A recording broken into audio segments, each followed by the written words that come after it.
Well, welcome back to everyone who's watching in today, and we've managed to fix the technical glitch that occurred before, and I'd now like to invite Mary Richardson to give us the COVID-19 incident management team update. Thank you, Mary.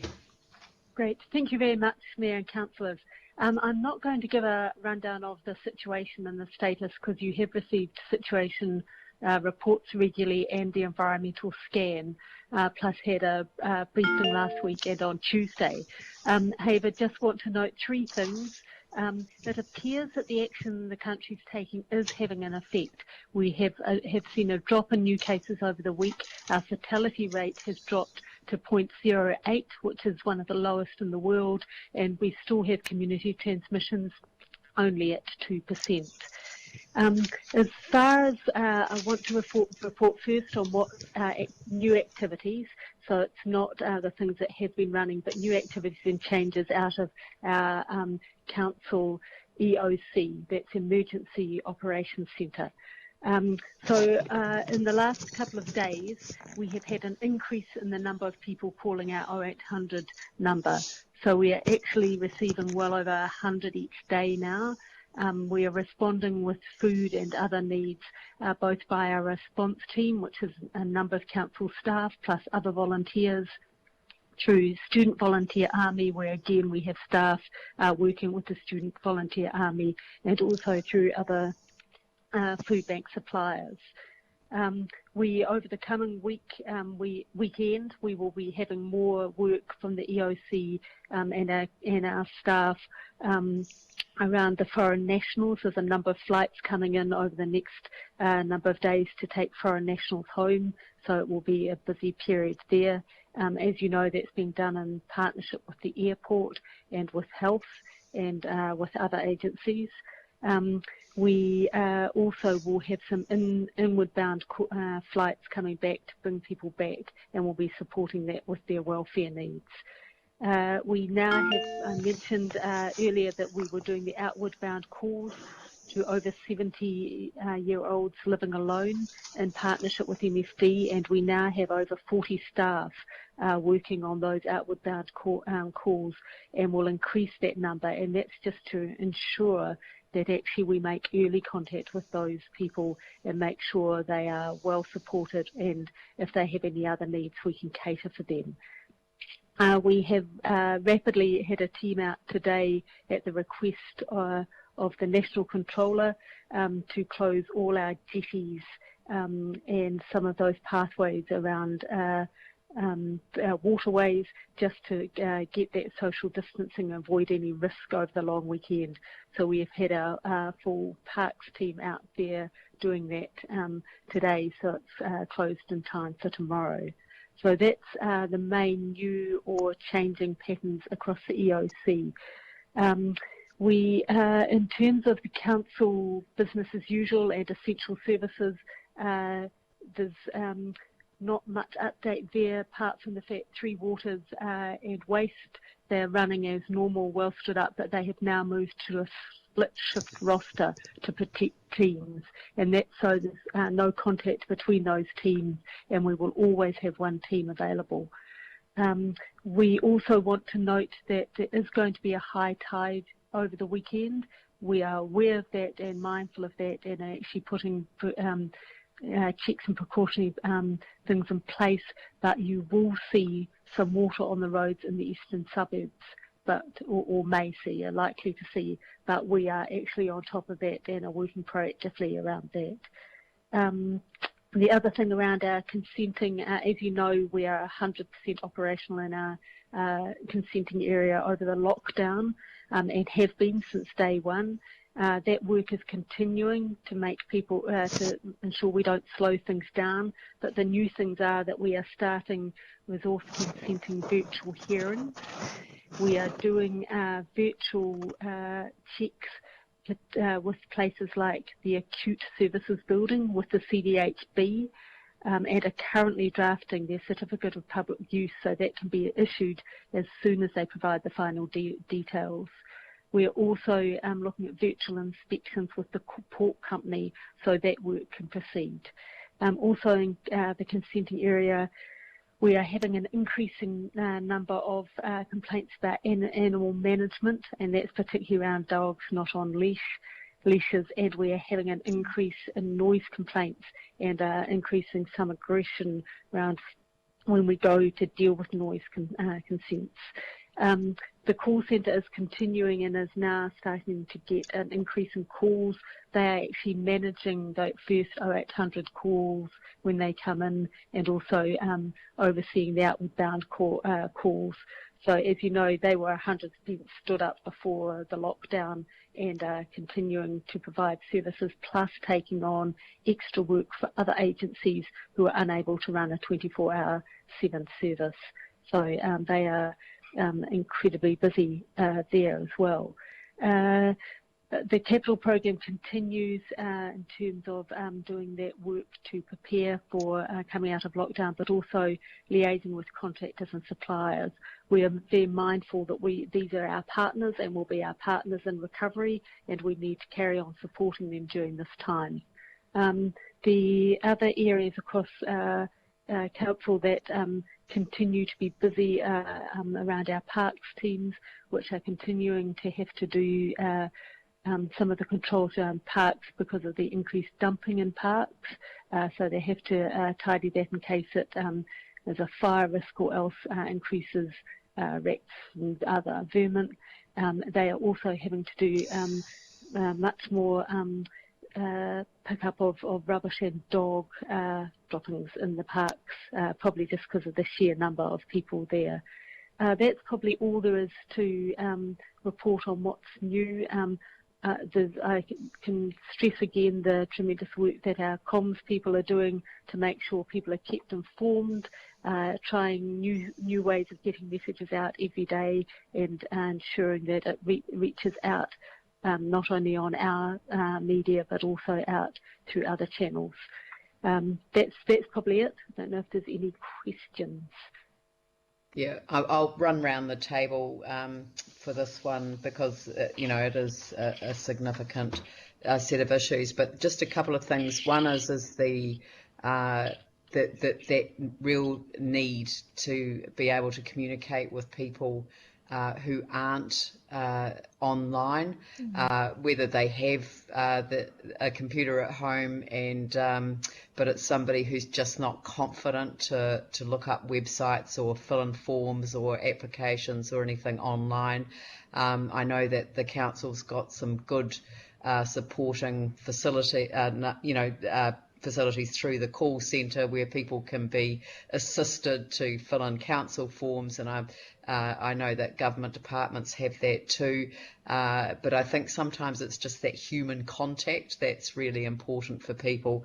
But I do worry that there isn't enough information that's actually physically being delivered to people's homes or made available at supermarkets, so that you know, people are picking up that essential information. I think that's what we've always relied on our free community newspapers for, and it's you know, at this time I do worry that there are people out there, and I have reflected myself on, you know, the number of I put out you know, sort of in the thousands earthquake information updates when I was a local member of parliament, but I had hundreds of people that I posted to, and they were people that had identified as wanting to have something sent to them because they couldn't access through the internet. So that was just in one electorate, and we're dealing with the whole of our city and the wider Banks Peninsula area as well. And the second thing is just to remind people we do have the beauty of the Banks Peninsula, and I know there are a lot of Christchurch people who've got fabulous batches over there, but stay at home. If you're at your batch during the lockdown, stay there, don't come home to Christchurch, and if you're at your home, don't go to your batch. It's a staycation weekend, it is Easter, and it's an opportunity for people to kind of reflect on, you know, the significance of being together as a family, and I think we've been doing that for a couple of weeks now, but I think that it's really important that people stay at home and that staycation message really gets through. So would you like to just comment on that whole question about getting information out to people who aren't available or who aren't able to access information on the internet?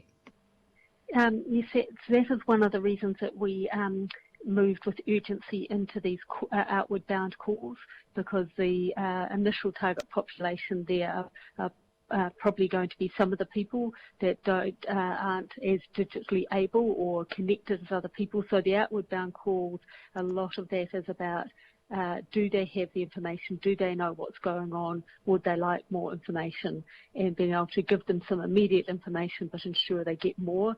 We will actually be examining after this batch of outward bound calls, of which there are about 11,000 of them, whether we do other further outward bound calls and increase that to reach groups in the community that are less likely to be able to get access information online. And also we have our libraries team and the Fingertip Library Store assisting people to access information and to get information online and log in online, but also, just even if they don't want to do that, assist with them providing the information and getting it. And thirdly, our comms team are continuing to look at strategies like getting to supermarkets or other places. So, and actually just one other final thing, we are working with NGO, not-for-profit people to actually give them information so they can reach out to their client groups as well. So we're continually trying to look for new ways, and if any councillors have ideas, we would welcome emails and that would suggest other things that we could put in place, because we are very mindful of that as well. That's great, thank you. Jimmy Chen?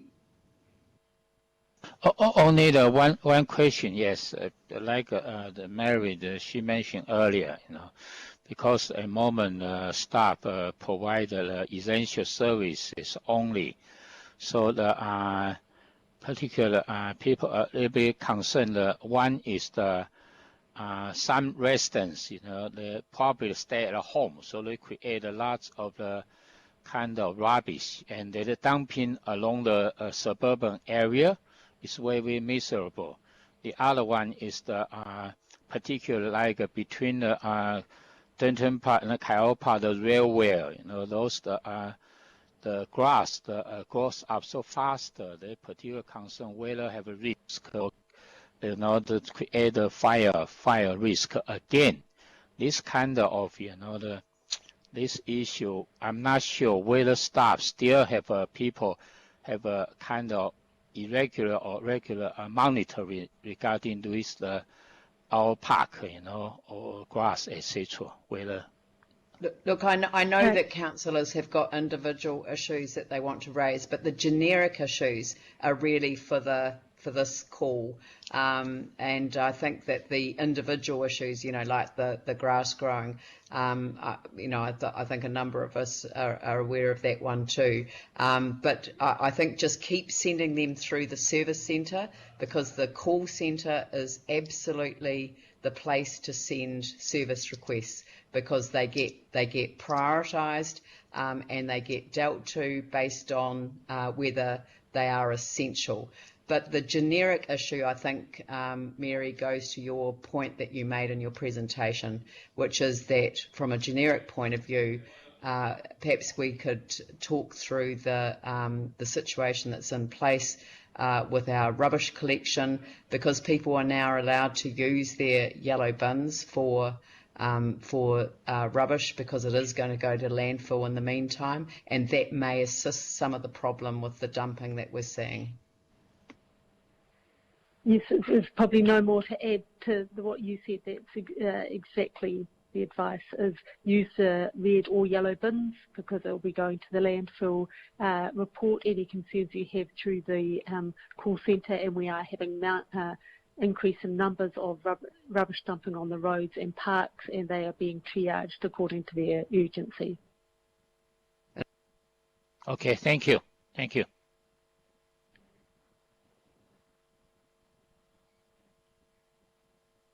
Leanne, you need to put your mic off.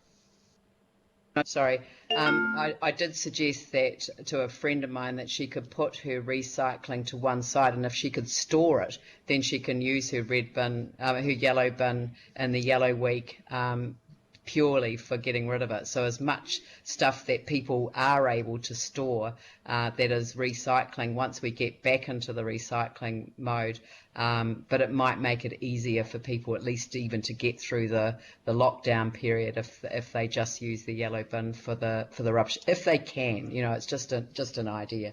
Catherine Chu. Thanks, Mary. That's a really good update. No questions from me, Leanne. Thank you. Melanie Coker.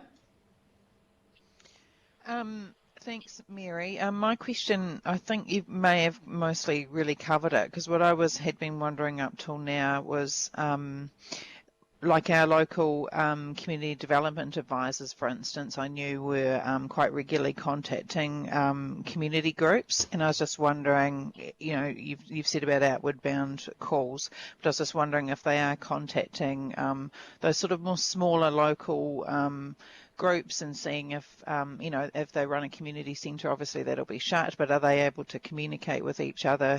Do they need any help in those sorts of ways? Can you comment on that? Yes, the local community staff are deployed in several things. One is actually keeping in contact with their local networks, providing with information and checking if they need any other support. Two, a lot of them are actually now linked into the welfare support through the 0800 number, and also a number of them are doing the outward bound calls. So they are very busy, but they are definitely keeping in contact with their local networks and seeing if they need any support, but if any issues are emerging out of the contact the local community groups are making. Great. Oh, that's really good. Thank you, Mary. Pauline Cotter. Great, thank you, Mary. Great report and great work happening all across the board there. Can you just run the 0800 number past me again, please? Right, yes, I should remember because it's very, very easy. 24 24 11. 11. That's it. 24 24 11. That's wonderful. Thank you. That's all. That's for people that can't get access to essential services. So they can't get anyone to collect their food for them. That that they've got no one to go to the supermarket for them. And it's particularly for vulnerable people and for just people who just have no one to do it for them. It's really to make sure that no one gets left behind. It's fantastic. Thank you. James Daniels. Kia ora. Actually, that surprises me about that 0800 24 24 11. While it's good to have, I'd have thought that we already had that kind of service covered. But nevertheless, I'm glad that we're James, we're doing it for civil defence. So the government decided that every locality would set up its own local call centre, and it was to take pressure off the 0800 numbers that they'd already established, but also to put the locality at the centre of the request. So that's the Christchurch City Council put up its hand and said we're prepared to do it for the region, and that it simply sends the calls out into the region and deals with the ones that are within our patch. Your triage. Mayor, if I could add to that, I believe if we weren't the first, we were one of the first to actually step up to do that in the country. And we're one of the only ones that's working 24/7, so it's great. The team have done an extraordinary job, and they ought to be highly congratulated. So it's a good thing, James. Well, I didn't think it was a bad thing. I'm glad that we're here for that. So I've got a couple of questions. Mary, you mentioned food parcels, that you're getting quite a few calls for food parcels. Are we putting those together, or are we putting that to the likes of the City Mission? Or are we putting it together? You said we were sending them out. Yep.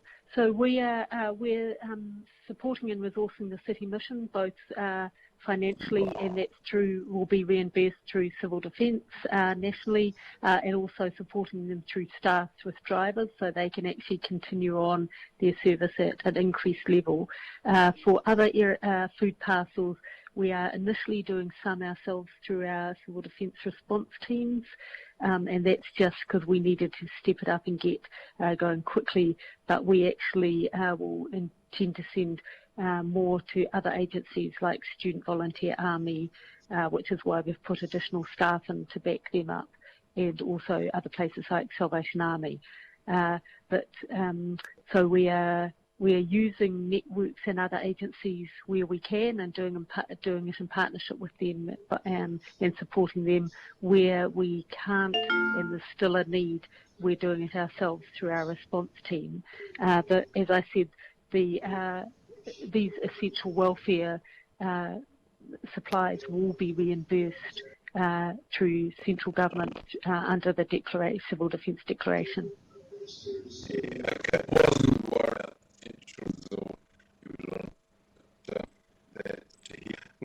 Is James a Dalek? You're a Dalek. Yep.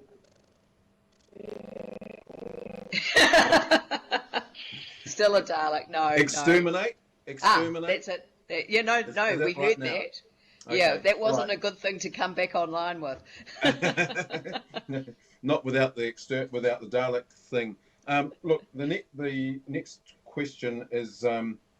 Oh yeah, that's right. Look, I'm not getting outside of the sight or the sound and smell of the sea. So, can you hear me? That's not me. Can you hear me? I can hear you, yes. Okay, right here. So I'm not getting away from the sound of the sea and the smell of the sea. So I don't know. Is graffiti an issue around the rest of the city? And what are we doing about it, if anything? Yes, graffiti is an issue around different parts of the city. At the moment, we are not considering cleaning it off as an essential service, but actually are preparing and ready to clean it as soon as the alert is lifted. So we're aware of it, we've recorded it, and we will put processes in place to clean it as soon as we can. Good. Thank you. That's all from me. Thanks, Mary. Thanks. Thanks, James. Mike Davidson. Thank you. Thanks, Mary. Just a couple of things from me. I noted that obviously you're getting an increase in various calls and complaints, etc. That's obviously quite important data, which potentially will show. Mike, put your headphone down so you can the microphone on your head. We can barely hear you. I'll start again. Thanks, Sam. Just a couple of things. You mentioned that you had an increase in various calls and complaints, and I guess that's quite important data and will potentially show an upward trend in the strains it's putting on people. And obviously the well-being of people in lockdown is quite important. Are we collecting that data and then passing that on? Yes, so we get a daily report about what's coming through our call centre, and that's usually we're starting to report that in our twice a week intel reports, saying what the trends are there.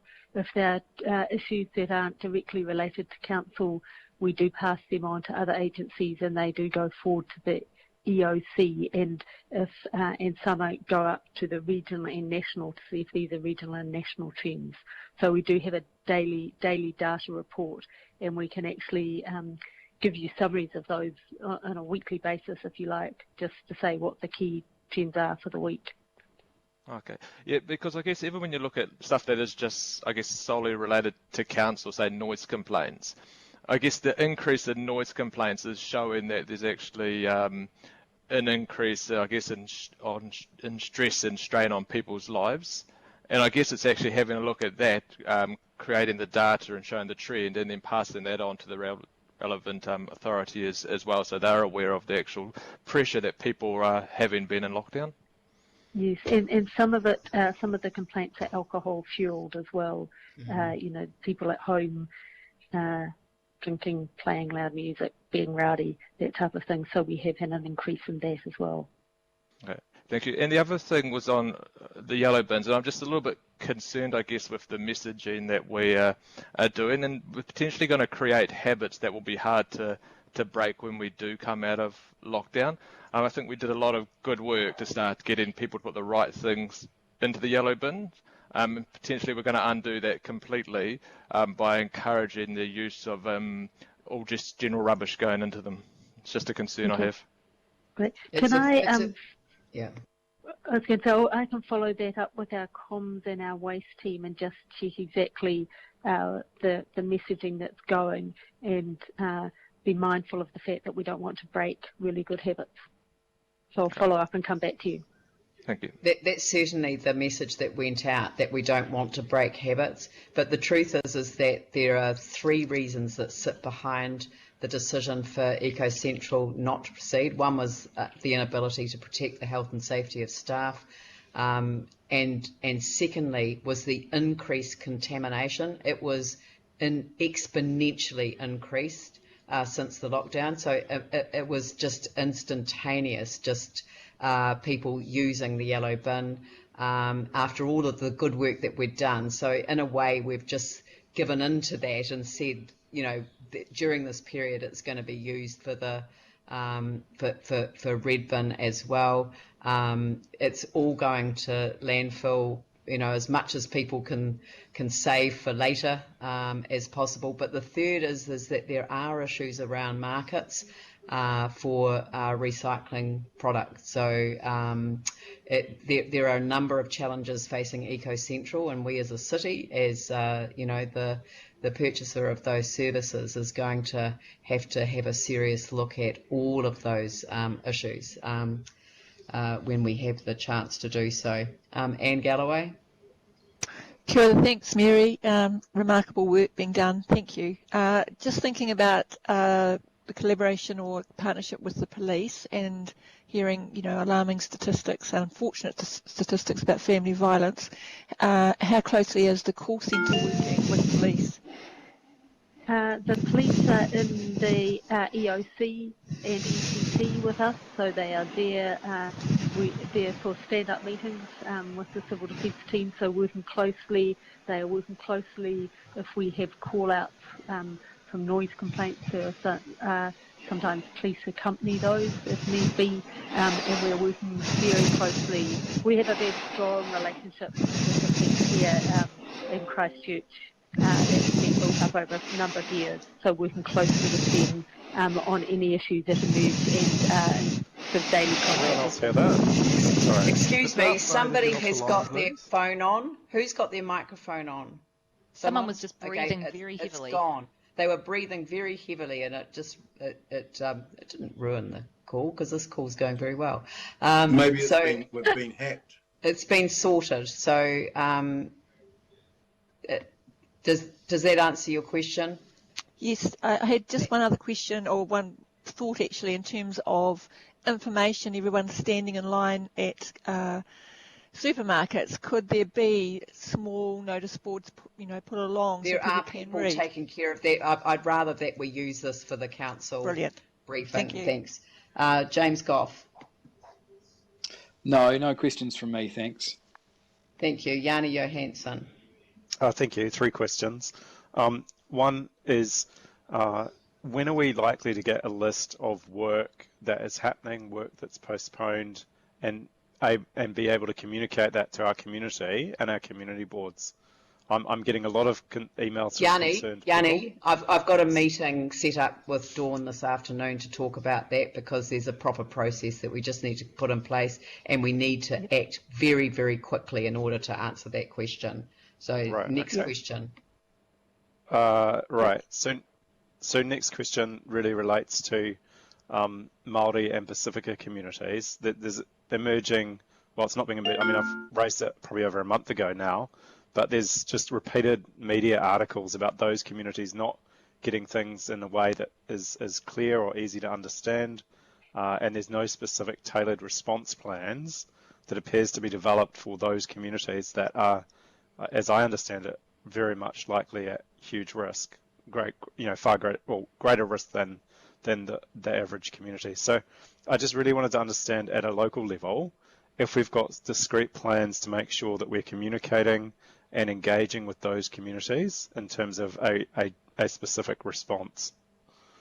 Yes, Ngāi Tahu are taking the lead in the response for Māori communities, and they are incredibly active in that. They are doing a similar outward bound calls, the support of their NGOs and whānau order providers, and they are working both across Ngāi Tahu and other iwi groupings, so they are taking the lead there. There's also a Pacifica collective, and they are taking the lead across there as well. We are in communication with them. They are part of the interagency response out of the EOC, so we keep in communication with them, and I have regular communication with the mana whenua as well. Right, okay, so there are specific plans and connection to those communities. Good. It might be useful in one of our updates just to get a little bit more detail if that was possible, because I think it's a real positive, and thank you for taking those concerns on board.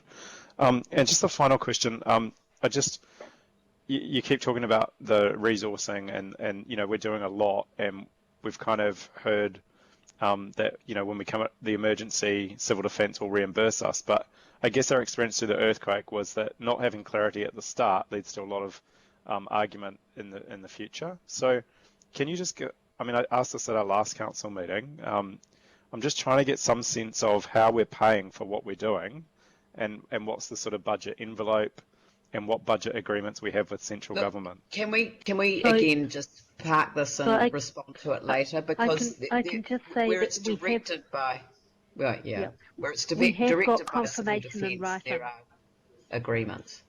Yeah. Right, can that be circulated to us? So before we do something, we do confirm it both on the national phone call, and then we confirm it via email out of the EOC that these activities will be reimbursed. So we do have, we are mindful of needing clarity around those things, and we are getting clarity both verbally on the national call, and then also confirming it in writing. Okay, good. Thanks. Thank you. Erin Cure. Yes, great to be back, everyone. So I've just jotted down a couple of points based on everyone else's conversations, and thank you, Mary, for the report. Yanni, on the Māori and Pacific, the DHB's had a lens on that right from the start. I'm not sure if you're aware, but Gabrielle Huri is now the Deputy Chair of the board, and just so you know, breakdown in ethnicity, Māori in Canterbury are tracking infection rate at half the general population. So their rate of infection is very low at the moment here. Let's hope it stays that way. So that's a real positive. So there's some good work happening. Just on a couple of things. So rubbish dumping, with this illegal dumping, can we get our rubbish dumps open, even if it's the pit only, and it's pay wave? So you could have some strict rules. People stay apart, only use every second space at the pit, and people can dump, because that is our core business. Well, one of them. Yeah. The thing is that whether it's an essential service or not. So, Mary? Yep, no, it's not considered an essential service. That for 4 weeks we believe that, and this is the view nationally as well, we believe households can actually cope with their dumping and using their bins for 4 weeks, and actually any garden rubbish they can just store on their property until the lockdown is finished. So it's not considered an essential service, and people should be able to manage their rubbish themselves. We're mindful we do get dumping all the time, even when we don't have a lockdown in our parks, and probably people are just seeing more of it is because they're out walking in our parks, and also we don't have the same amount of maintenance staff out there collecting it on a daily basis, but this is common occurrence in our parks. Yeah, okay. So on the yellow bins, my fear around us telling people it's okay to put rubbish in your yellow bin is that you'll contaminate the bin itself by, sticky bits and muck getting stuck in there, and then people either got to clean their bins out or there'll be contamination, and then the trucks themselves will be contaminated because the trucks that carry the recyclables are relatively clean. So I am quite against us having any messaging that says it's okay to put rubbish in a yellow bin. So I support Mike on his point on that. So if we can maybe rediscuss how we message that. It's a bit late. Yeah, it's too late because Eco Central has made a decision to close down its the recycling component, and the choice was to accept that people would be able to deal with the amount of rubbish that they were producing with one red bin a fortnight, half the size of the yellow bin. So it was a practical solution to the problem that we've got. And it's not our decision about closing down the facility.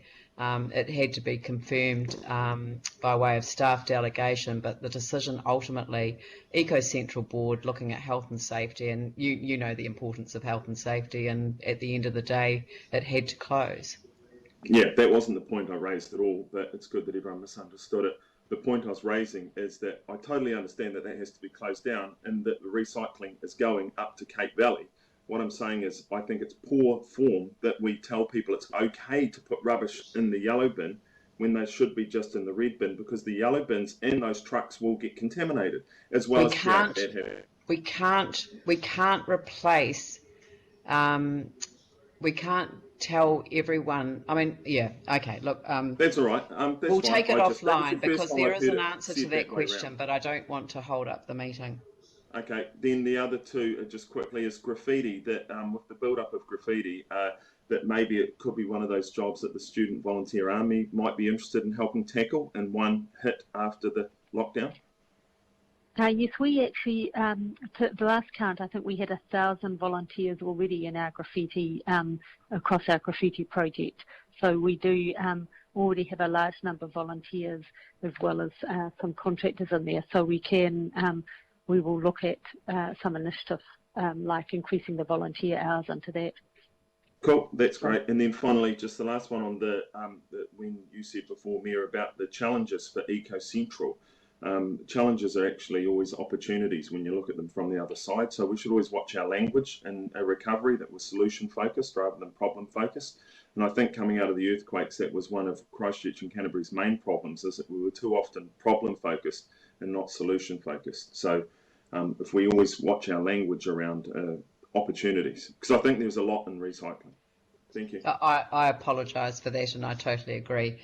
Sam McDonald? No questions, just to say it's a faultless response. Mary, you've done a great job. So. Thank you. Jake McClellan? No questions from me either. Thank you. Phil Major? Yeah, g'day Mary, well done, thank you. One thing I agree with Mike, that we could use this yellow bin thing when it comes back online to actually do a bit of retraining with our recycling going forward, and maybe have glass separate, cardboard in the green bin, whatever, but we don't need to do it now, obviously, but and I understand why we had to do it. So, yeah, it's well done, Mary, it's good. Thank you. Tim Scandrick? Nothing from me, thank you. Thank you. Sarah Templeton? Thank you.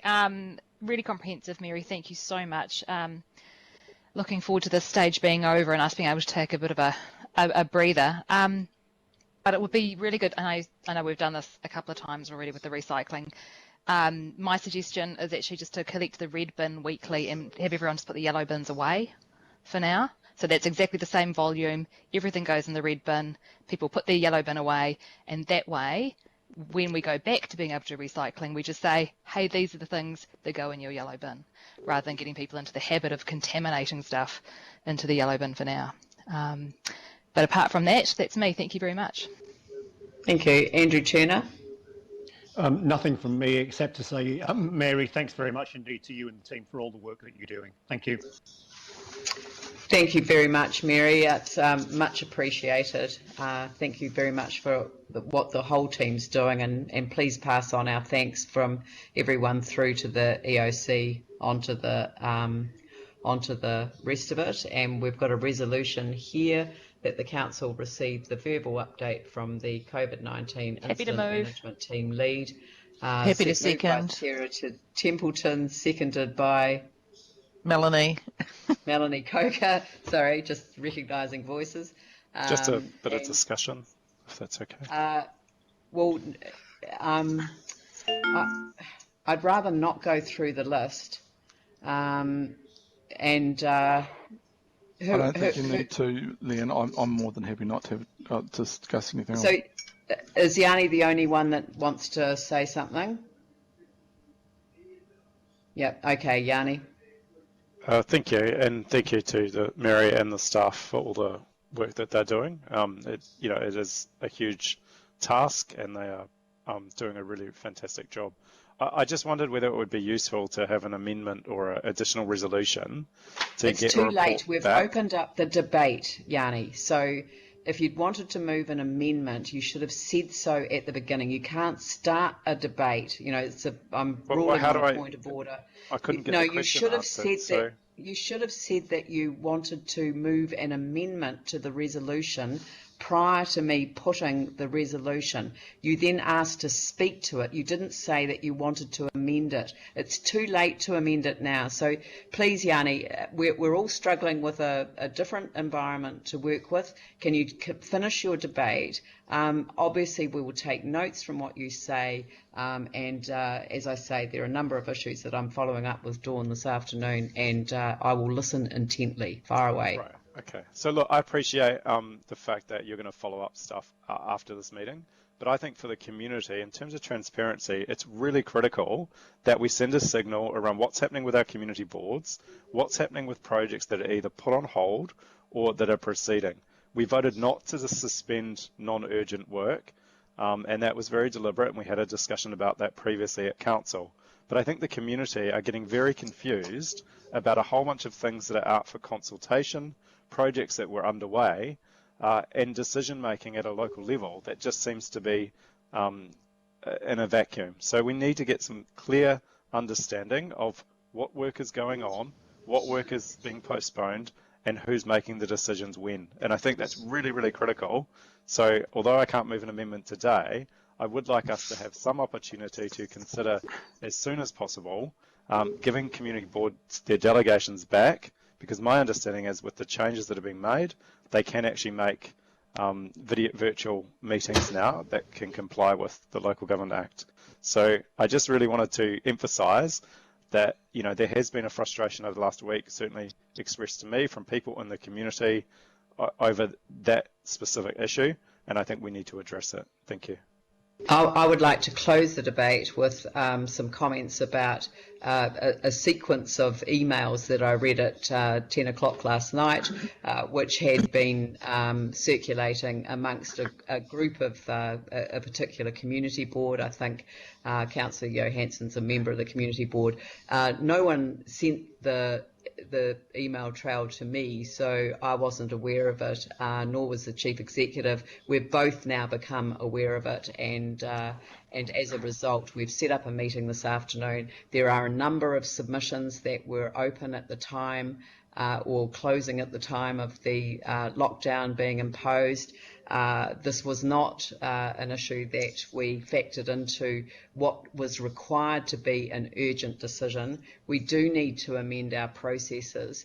I'm not saying that we need to reinstate the entire community board network in an environment where staff are undertaking a variety of different functions as a result of the state of emergency that we're in, and people forget that this is a state of national emergency, and we also have a number of other considerations to make. But the council now holds all the delegations, and I think one of the solutions will be to simply delegate to either members of a community board or to councillors and community board members particular hearings panel obligations. But these are the issues that I'm going to discuss with the Chief Executive. I promise that there will be a discussion about them with councillors next Tuesday, because we're now focused on finding a solution.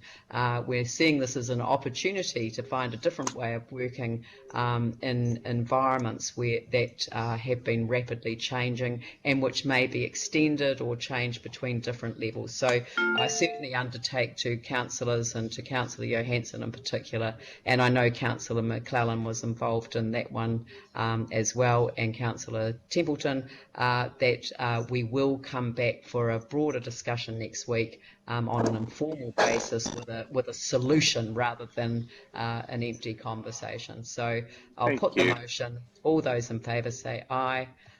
Aye. Aye. Aye. Opposed say no. That's carried. Thank you very much. Thank you, Mary. That's great.